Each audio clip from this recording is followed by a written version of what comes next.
Një mike ime në Facebook, të cilës ja lexoj me këshëri komentet, sepse vlerësoj shumë mendimin e saj, më kishte pyetur dje, si do rritet çmimi 200% nëse hyn në BE. Dje nuk e pash, po e pash sot mëngjes. Kryeministri kishte dhënë një intervistë ndoshta dhe kishte thënë që sapo të hymë në BE, çmimi do rritet, ose vlera e quhen ai, po në fakt çmimi ka një diferencë të madhe midis çmimit dhe vlerës. Nëse hymë në Europë do rritet 200% ose 2 fishar. Unë nuk e di se si do e rrisi 200% zoti Rama çmimin e banesave, biles të jemi sinqert, mendoj që fal Zotit ne nuk do ta marrim vesh kurrë, sepse Rama nuk do jetë kurrë në mandatin e 4, njësoj si kur kërkoi mandatin e 4 në Bashkinë Tiranë dhe tiranësit ja treguan vendin, e larguan me shqelma nga pushteti, ashtu mendoj që në 11 maj Rama do iki duke lënë atë tragjedinë që ka krijuar në Shqipërinë e 12 viteve të qeverisura prej tij. Por, unë di gjë tjetër, di se si Rama e 4 fishoi në 25 vitet e fundit, kur ai ishte kryebashkiak i Tiranës dhe tani 12 vitet e më të fundit, kur është kryeministri i Shqipërisë, çmimin e banesave në Tiranë. Çmimi i banesave, sikurse çdo mall tjetër, vendoset në treg të lirë, ku oferta takon kërkesën dhe ky është çmimi. Ky është mekanizmi që ekonomistët, veçanërisht ata libertarianë, e konsiderojnë mekanizmi i çmimit, i vendosjes së çmimit në treg. Mirë po, në Shqipëri nuk ka qenë kështu. Në Shqipërinë e 25 viteve të fundit ka ndodhur ato që unë quaj 6 valet e spekullimit me pasuritë e palujshme, të cilat kanë dëmtuar atë dheu si një tërësi territorial, kanë shkatruar Tiranën urbane, por kanë dëmtuar masivisht të gjithë pronarët e pronave të palujshme në Tiranë. Por edhe në gjithë Shqipërinë, jo vetëm në Tiranë, por në gjithë Shqipërinë. Valën e parë unë e quaj vala e shitjes që në ajër. Pra njerëzit blejnë shtëpi, dhe kjo ndodh prej 25 vjetësh, pa u ndërtuar pallati fare. Sa po hapet gropa, prandaj quhet që në ajër. Pra nuk kemi një banesë që shitet, por kemi ajër, që në të ardhmen do bëhet një banesë. Çfarë ka sjellë kjo? Kjo ka sjellë që shumë njerëz ose të kenë një pronësi në momentin kur pallati mbaron me probleme thella ligjore, sepse shumë apartamente janë shitur edhe nga 2 dhe nga 3 herë, një njëjti apartament, për të ardhur tek më të thjeshtat, tek që kanë porositur një apartament me një cilësi të caktuar si të materialeve të ndërtimit, ashtu edhe të punimeve, të cilën kushte si nuk e kanë gjetur, sepse pronari ose investitori dhe zhvilluesi, nëse shpeshherë kanë qenë bashkë një njëjti person, pasi kanë mbyllur kontratat dhe pagesat, kanë përdorur materiale me cilësi më të dobët që të rrisin çmimin. Kjo i ka çuar jo pak njerëz në dyert e gjykatës, por dihet kush fiton në gjykatë. Në gjykatë fiton ata që kanë ushtrinë më të madhe të avokatëve në rastin më të mirë, në një vend normal, se në Shqipëri s'ka nevojë fare, sepse bëhet një marrëveshje midis investitorit dhe gjykatësit dhe merret ai vendim që duhet merret. Ky është një spekulim i madh. Një valë e dytë e spekulimit me pasuritë e patundshme ka qenë ajo shitja me klerim, ku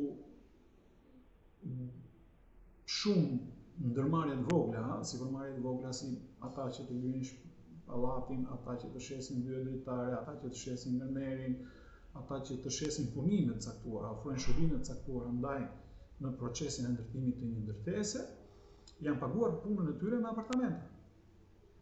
Çfarë ka ndodhur? Ka ndodhur që megjithëse ne i konsiderojmë këto apartamente të shitura, ato në fakt nuk kanë qenë, sepse një bojaxhiu nuk ka që duhen 7 shtëpi në Tiranë. Në fakt, një si thush, valë e tretë e spekulimit me pasuritë e palujshme ka qenë vlerja ose shitja për luks. Dhe kjo ka të bëjë kryesisht me ndërtesat që ndërtohen para teje. Pra ndërkohë ti ke blerë një ndërtesë, një apartament në një ndërtesë që është kufitare, me detin, me një shesh të madh publik, me pyll, me një park, ose me një medis të pëlqyeshëm dhe papritur ty para ndërtesës tënde zhvillohet një ndërtesë e re. Çka megjithëse ti mund të kesh pak muaj që ke vlera të pronë, pronës i bie me një herë vlera. Por i rritet shumë asaj ndërtesës së re, të sapo ndërtuar. Kështu janë dhe vilet në pjesën lindore të Tiranës. Lindore dhe jugore të Tiranës. Edhe atje komplekset e vilave këtë funksion kanë. Pra atje ke një apartament këtu në Tiranë urbane, por duke qenë se cilësia e jetesës urbane në Tiranë ka rënë shumë, është në kuadrin e rrumpalle të thellë, një gjendje të tmerrshme të jetosh urbane, cilësisë urbane të jetesës të jetosh në Tiranë, shkëputesh dhe shkon në jug të Tiranës dhe në lindjet e saj, kur janë ta vila që të paktën në pamje të parë, në idenë e parë, ti jeton më mirë. Vala e 4, më falni, e 5 tani, është vala e asaj që unë e quaj rokada e pronarëve. Çfarë do thotë? Do thotë që ti, jo vetëm sektori privat, por tashmë edhe veçanërisht sektori publik, prish ndërtesa të vjetra, ose ndërtesa që ti po flas për ato që quhen pallatet e Enverit, dhe pronarët e këtyre apartamenteve i degdis në periferi të Tepesmari, ku di unë më thellë akoma, ndërsa në trojet ku ishin ndërtuar këto ndërtesa, vendosen ndërtesa të reja, të cilat sigurisht tërheqin më shumë vëmendje dhe sforcojnë çmimin në rritje. Një valë 6, që është edhe vala e fundit, është vala që shitjet bëhen për shkak të parave të lira nga krimi.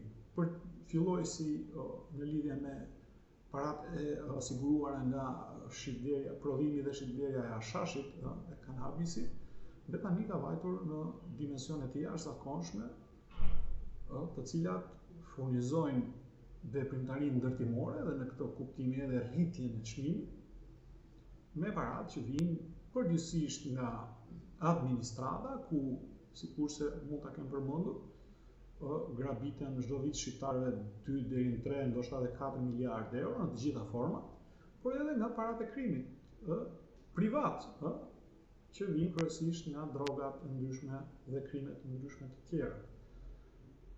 Të gjashta këto valë, si të thuash, mbulojnë njëra tjetrën, nuk është se janë valë që mbaron njëra fillon tjetra, nuk janë kaq sistematike siç i prezantova unë.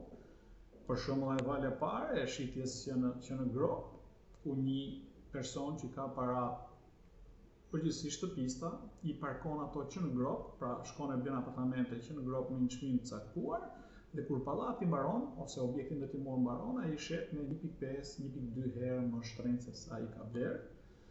Të gjitha këto të gjashta bëjnë që të lehtësohet puna e shitjes dhe të dalin nga ai mekanizmi që ne prezantuam në fillim, i ofertë kërkesës. Prandaj quhen edhe valë të spekullimit me pasurinë e paluajtshme. Nga kjo dëmtohet shumë dhe territoriale, shkatërrohet Tirana urbane, por dëmtohen edhe shumë edhe pronarët. Qofshin ata pronarë të vjetër, që kanë trashëguar tokën dhe një shtëpi prej qelpishi ose një shtëpi të vjetër nga gjyshrit, qoftë ai pronari i ri që blen shtëpi sot. Kjo është mënyra se si zoti Rama e ka katërfishuar çmimin e banesës, pra e ka bërë të papërballueshme për shtetasit. E ka nxjerrë nga ai sistemi, sepse duhet kuptojmë, ndërtesa veçanërisht banesa ndërtohet për të strehuar njerëzit. Por nëse njerëzit, shoqëria, individët, familjet nuk e arrin dot për shkak të çmimit, atëherë nuk e kryen funksionin e vet të strehimit. Dhe çfarë funksioni kryen? Të pastrimit të parave të krimit, të paketimit dhe të magazinimit të parave të krimit në një ndërtesë. Këtu po e mbyllim, faleminderit që më dëgjuat, ndoshta shihemi nesër, mirupafshim.